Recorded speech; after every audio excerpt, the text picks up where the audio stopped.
Well, I'm kind of back and wishing I was talking about Canadian politics, but we're pretty boring up here. Um, I'm going to go backwards in time.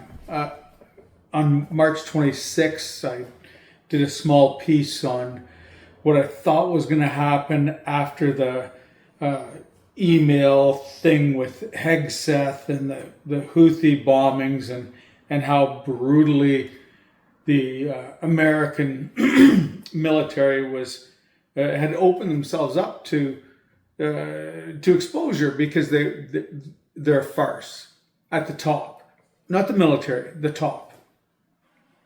And I was wrong. I predicted that lots of things were going to happen, but my prediction was it would happen before Easter or by Easter, and it didn't.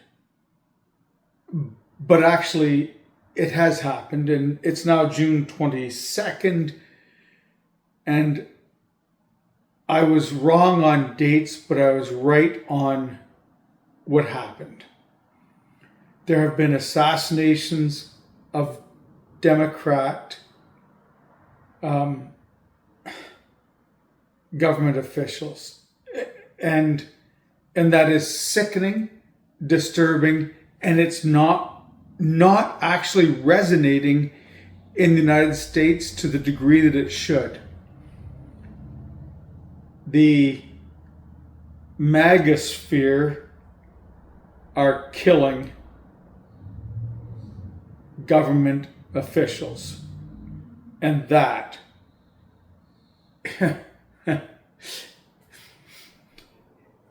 doesn't matter what side of the aisle you sit on. When your followers start killing legislators, you've gone down a bad road. And the fact that there are absolutely no voices from the right saying that this is wrong, this shouldn't have happened, throw out the anchors, stop whatever we're doing, it's wrong. These people have lost the plot. Further to that, there's the bombing of Iran, which I also predicted.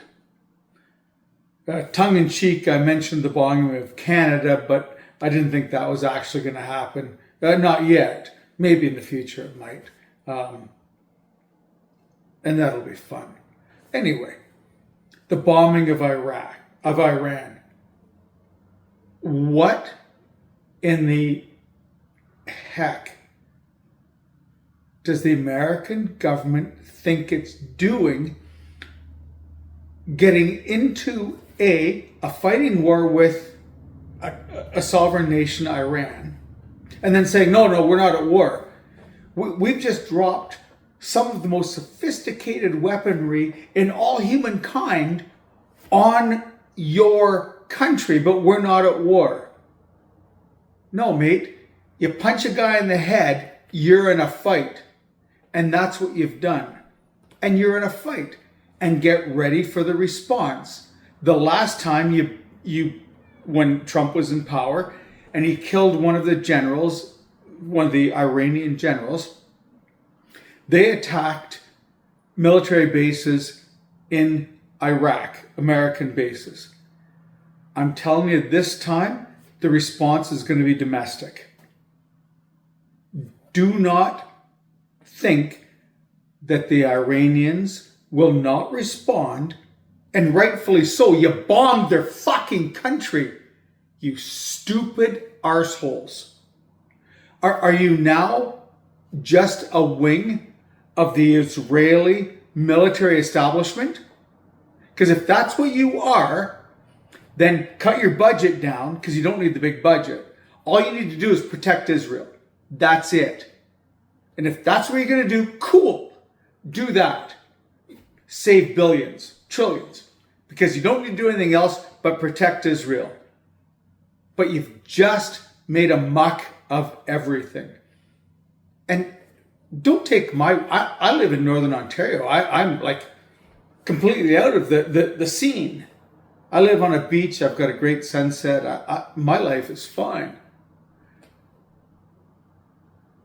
but you've just put every American into the crosshairs of Iranian rebuttal. And they are going to react. And so somewhere, somehow, in the United States, there is going to be an incident or incidents. The Iranians are really nice people, are brilliant people, are proud people. I don't actually like the Ayatollahs. I don't think they should have a bomb. I agree with all that. But that was also under control until the idiot who wears fucking peach makeup all the time decided to get rid of that controlling act to have the Iranian military and its nuclear program under the watchful eye of the globe. Your peach protector decided that wasn't good enough because it was negotiated by Obama, who, by the way, is way smarter, way better at governing, and did a lot more for your country progressively to move forward than the orange gorilla who you now have in power. And that guy is, well, I think he might be in the stage of dementia, but he's also an asshole of epic proportions. And you guys are following that person. Uneffin' believable.